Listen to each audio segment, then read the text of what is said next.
그리고 초등학교 고학년 및 중학생이 되면 서서히 더 중요해집니다. 선생님, 초등 영어에서 모두가 하고 있지만 의외로 또 놓치고 있는 거 있다고 하셨는데요. 우리가 뭐 놓치고 있는 걸까요? 네, 초등학교 영어에서 많은 분들이 하고 있는 것 제가 몇 개만 말씀을 드리면 물론 좋은 활동들도 많습니다. 예를 들어서 영자신문 이런 거 있을 수 있고요. 혹은 학습서, 우리 흔히 문제지라고 하죠. 그런 독해 문제지 많이 활용하시고요. 혹은 독서 같은 거 저도 많이 강조하는 부분이고요. 이것들을 가장 많이 하고 있었어요. 혹은 또 다른 뭐 영상 보기라든가 이런 듣기 종류 많이 하고 있죠. 그런데 이 지금 제가 말씀드린 것의 공통점은 바로 영어를 받아들이는 수용적인 기능에만 초점을 맞춰서 진행을 하고 있다는 거죠. 즉 사용하지 않고 듣고 읽기만 한다는 거죠. 학습자가 본인이 그 듣고 읽은 것을 다시 재처리를 해서 만들어내는 것이 아닌 듣기만 하는 것, 이거에 너무 급급하고 여기에 너무 중점을 맞추게 되면 사실 영어는 써야 되거든요. 제가 일부에서도 살짝 말씀드렸다시피 쓰면서 더 단련이 되거든요. 그래서 영어는 언어이고 이 언어는 쓰면서 더 정확하고 날카롭고 복잡성을 띠기 때문에 쓰는 연습을 꼭 많이 해야 되는데 아무래도 여기가 우리나라가 영어를 실제로 쓰는 그런 환경은 아니고 외국어이다 보니까 이 부분을 조금은 미루거나 혹은 함께 하지 않는 경우가 많습니다. 그래서 이런 영어를 끄집어내는 산출 기능이라고 하죠. 말하기와 쓰기를 동시에 병행을 하는 것을 많이 권해드립니다. 그러면 영어 쓰기 언제부터 시작한다고 보면 될까요? 네, 영어 쓰기는 사실은 영어 쓰기라고 하면 이 막막함이 먼저 치고 올라옵니다. 어떻게 하지? 네네. 할 수 있을까? 내 아이 못할 것 같은데. 아직 영어 잘 읽지도 못하는데 쓰기가 웬 말이야? 이렇게 생각하시는 분들이 상당히 많은데요. 그런데 영어 쓰기라는 것을 너무 복잡하고 어렵게 생각하고 접근할 필요는 없습니다. 우리말 쓰기 이렇게 너무 각 잡고 하지 않지 않나요? 네. 우리말 쓰기 언제부터 하죠? 아이가 한 6, 7, 8세 그 무렵이 되면은 한글을 서서히 아이마다 편차는 있겠지만 한글을 조금씩 읽기 시작하잖아요. 그러면서 제 아이 이름이 효린이니까 효린아 네 이름은 이렇게 쓰는 거야. 그러면 아이가 또 신이 나서 이렇게 고사리 손으로 이렇게 막 써보기도 하죠. 그게 시작입니다. 영어 쓰기도 마찬가지예요. 그래서 그것을 너무 기다렸다가 하기보다는 그냥 어릴 때부터 자연스럽게 아이가 읽게 되고 이제 연필을 들고 우리말을 쓸 수 있다면 그때부터 영어 알파벳 정도는 요렇게 가르쳐 주면서 혹은 보고 원래 처음에는 100개 쓰기를 하게 되잖아요. 그래서 그 무렵부터 어릴 때부터 너무 처음부터 에세이나 이런 풍성한 글쓰기 이런 것들을 목표로 하는 게 아니라 처음에는 아주 단순한 것부터 하기 때문에 어릴 때부터 그냥 자연스럽게 우리말 쓰기를 할 수 있는 정도가 되면은 영어 쓰기도 조금씩 할 수 있다라고 할 수가 있겠습니다. 그렇다면 쓰기는 이제 어떻게 방금처럼 그렇게 시작한다고 하셨는데 조금 더 구체적으로 얘기해 주시면 좋을 것 같고요. 또 확장해 나가는 방법. 좀 나중에는 체계적으로 좀 영어를 써야 되잖아요. 네. 좀 영어 쓰기 어떻게 시작해서 어떻게 확장해 나가면 될까요? 처음에는 알파벳부터 익혀야 되겠죠. 물론 알파벳 같은 것들을 쓰려고 하면 당연히 많이 봐야 됩니다. 눈으로 많이 봐야 되겠죠. 그럼 이제 어느 정도 봤다고 가정하고요. 그 다음부터는 처음에는 100개 쓰기입니다. 처음에 영어는 외국어이고 우리말도 아이가 우리말을 잘 하는데도 쓰라고 하면은 오늘 뭔가를 했다, 기분이 좋았다, 재밌었다 이렇게 끝나는 이 세 문장이 거의 국룰인데요. 그런데 영어는 더더욱 더 힘들어 하거든요. 왜? 더더욱 더 그 이질감, 낯선 느낌이 있기 때문에 글자도 다르고 하기 때문에 그래서 처음에는 베껴 쓰면서 이 쓴다는 것, 영어를 쓴다는 것, 이런 내용을 가진 게 이렇게 표현을 하는구나. 알파벳도 처음에는 B와 D가 많이 헷갈리거든요. 이런 모든 거, J는 왼쪽인지 오른쪽 이런 게 헷갈린다는 거죠. 근데 이런 것들을 베껴 쓰기를 하면서 이게 이렇게 되는구나. 그리고 이런 내용을 적을 때는 이런 구조로 되는구나. 내가 맨날 읽기만 했는데 이걸 이렇게 적을 수도 있구나를 그 베껴 쓰기, 모방하기를 통해서 가장 쉽게 접근할 수 있고 쉽게 영어 쓰기에 대한 자신감 및 기초 스킬들을 가질 수 있다라고 할 수가 있겠습니다. 그래서 첫 번째는 모방하기, 베껴 쓰기입니다. 그 모방하기가 정말 필요하고요. 그리고 정말 쉽게 시작할 수 있어서 많은 친구들에게 제가 권해드리고 있습니다. 그 다음에 두 번째는 이제 그 모방하기를 했다면 이제 조금씩 바꿔 쓸 수 있는 역량이 있습니다. 사실 영어 쓰기를 하는 아이들은 보통은 영어 읽기도 함께 하고 있거든요. 독서를 하고 있거나 학습서를 함께 하고 있거나 그러면 예를 들어서 그 쓰기를 해야 되는 그 문장이 I like to play soccer. 나는 축구하는 것을 좋아해 라는 문장이 있었다면 그런데 그걸 모방하는 거예요. I like to play soccer. 그런데 나는, 즉 학습자 본인 입장에서는 나는 축구 별로 안 좋아하는데 난 야구 좋아하는데 그러면 나의 생각을 조금씩 넣고 싶은 그런 생각이 조금씩 생기는 거죠. 그래서 그 틀이 있었다면, 즉 모방하면서 쓰는 그 샘플 모델들, 그 틀이 있었다면 거기에 나의 생각을 조금씩 바꿔 쓸 수 있는 그 바꿔 쓰는 것이 2단계라고 할 수 있겠습니다. 그러면서 한두 개씩 완전히 글을 다 바꿔 쓰는 게 아니라 여러 표현들, 틀은 고정이 되어 있고 그 안에 내용들만 조금씩 바꿔 쓰는 거기 때문에 오류도 적으니까 본인이 느끼는 성취감도 높고 그리고 나의 생각도 조금씩 들어가기 때문에 이게 할만하구나 라는 것을 모방하면서 쓰기에 이어서 계속해서 할 수 있게 되는 것이죠. 자, 그래서 이런 베껴 쓰기와 바꿔 쓰기, 그 다음에 할 수 있는 것은 이제 베껴 쓰고 바꿔 써 보았으면 그 틀과 안에 들어가는 내용들을 넣는 것, 그것들 이제 교체해서 나의 내용들을 넣어서 쓰는 것이 조금씩 익숙해진다는 것이죠. 그리고 그 문장의 틀도 조금씩 익숙해진다는 것이죠. 그래서 머릿속에 마치 하나의 모델 그 글들이 텍스트가 존재하는 것이죠. 샘플 글이. 그래서 그거와 유사하게 나만의 글을 이제 작성해 볼 수가 있겠습니다.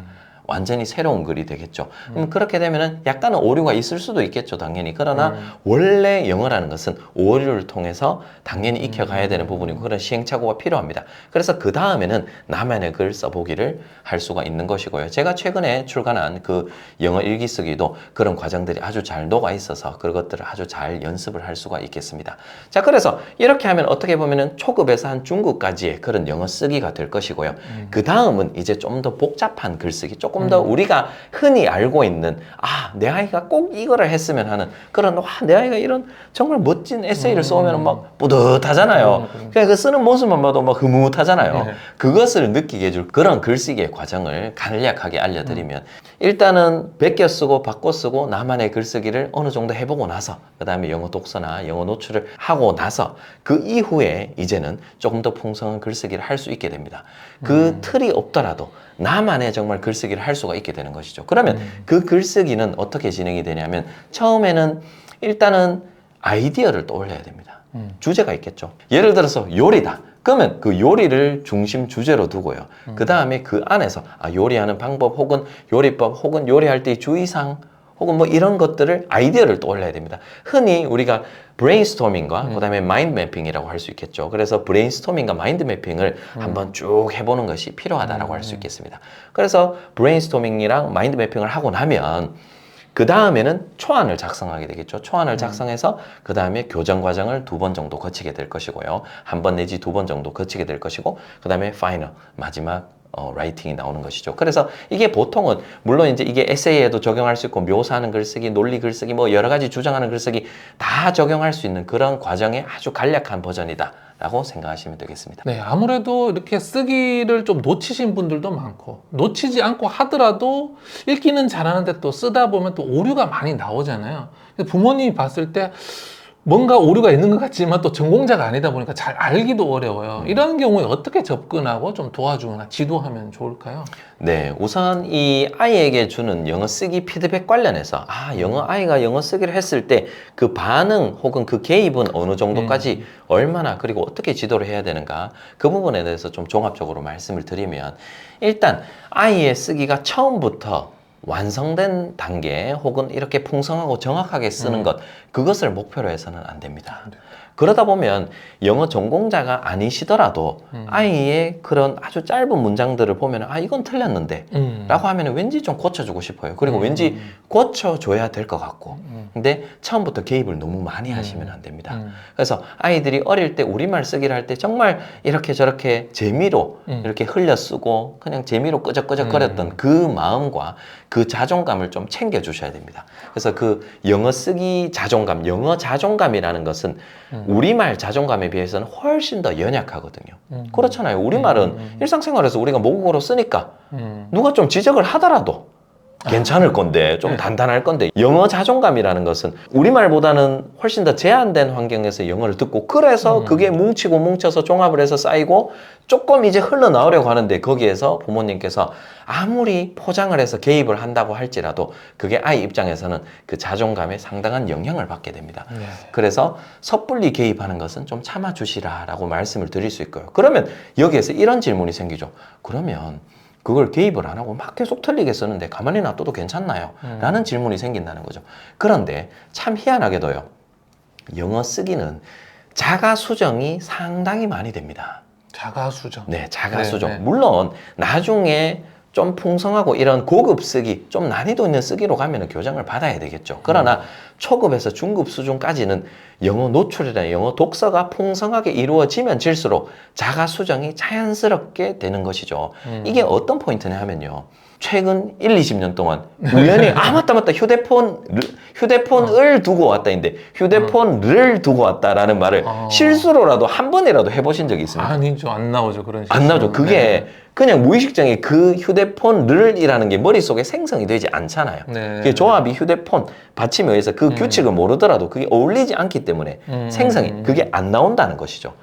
그게 왜 그러냐 하면 듣기나 읽기에서 너무나 많이 익숙해져 있기 때문에 그 조합이 형성이 안 되는 거예요. 영어도 마찬가지입니다.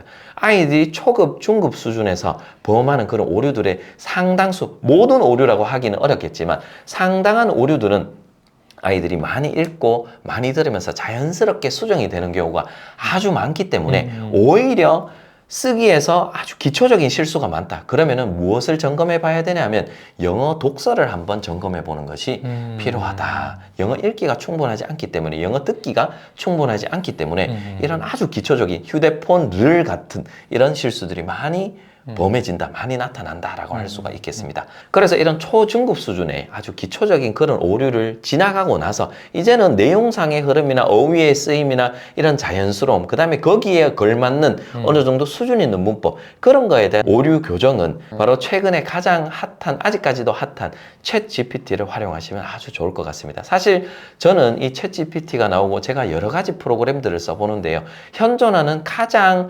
정확하고 우리가 사용하기 편리한 교정기가 챗 GPT다라고 할 수 있고요. 그 챗 GPT를 어떻게 활용하시면 되냐면 막 이렇게 영어를 넣으시고요. 그 다음에 여러 가지 명령어를 한번 넣어 보시기 바랍니다. 단순히 교정해줘라고 하면은 그 교정이 엄청 많거든요. 근데 그렇게 하지 마시고요. 아이가 초등학교 5학년이다. 그러면 초등학교 5학년 수준에 맞게 내용의 흐름만 한번 점검해줘. 라고 하면 문법적인 건 싹 빼고 내용의 흐름만 쫙 봐주고요. 혹은 내용의 흐름은 아이가 괜찮게 썼어요. 그런데 정확성, 문법이 부족한 거예요. 혹은 표현들이 좀 어색한 거예요. 그러면 초등학교 5학년 수준에서 내용상 흐름을 제외하고 문법 및 어휘의 쓰임만 한번 점검을 해줘.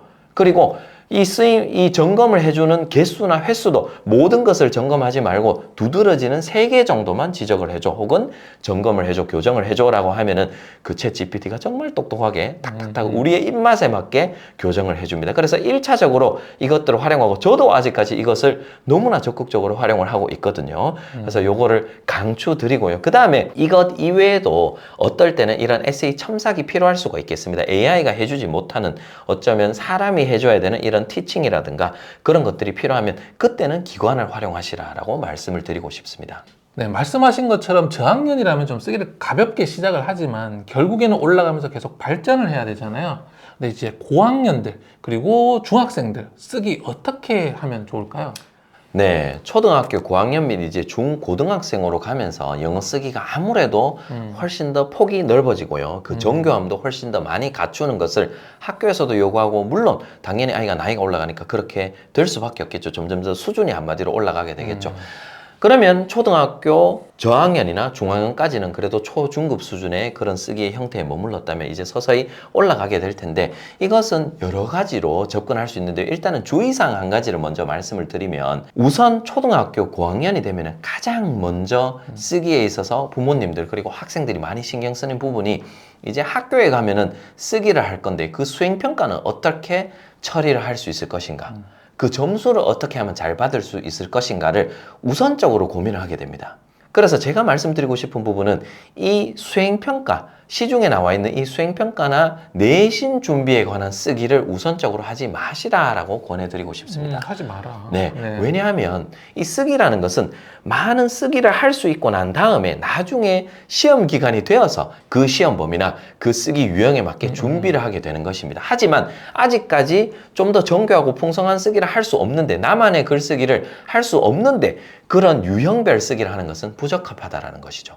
네, 마치 이것과 마찬가지입니다. 김치찌개를 끓이거나 된장 혹은 해물탕을 끓인다. 그러면 이런 찌개 끓이는 법, 탕 끓이는 법을 연마를 해야 된다는 것이죠. 그러나 그런 초등학교 고학년 때나 혹은 일상생활에서 쓰기를 연습하는데 그런 특정 시험에 초점을 맞춘 것은 매일 라면만 끓이는 것과 동일하다는 것이죠. 그 라면만 매일 끓인다고 해서 해물탕을 끓이거나 김치찌개를 잘 끓이거나 그렇게 하지는 못하죠.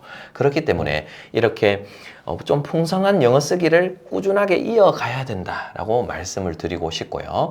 네, 그래서 이게 제가 일부에서 말씀드렸다시피 이 영어에 대한 종합적인 근육이 길러져야 되는 것입니다. 어떤 특정한 하나의 능력만을 위해서 그것만 계속해서 파나가는 게 아니라 종합적으로 영어를 듣고 읽고 말하고 쓰고를 할 수 있는 능력을 계속해서 골고루 밸런스 있게 갖춰 나가다 보면은 그런 쓰기도 당연히 어느 정도 잘 발현이 된다고 할 수 있고요. 그리고 초등학교 고학년 및 중학생이 되면 서서히 어휘가 더 중요해집니다. 왜냐하면 이 쓰기라는 것은 재료가 있어야 되잖아요. 그러면 그 재료라는 것은 우리 머릿속에 있는 쓰고 싶은 그 내용일 수도 있지만 그 내용이 어떻게 표현이 되냐면 결국은 어휘로 표현이 되잖아요.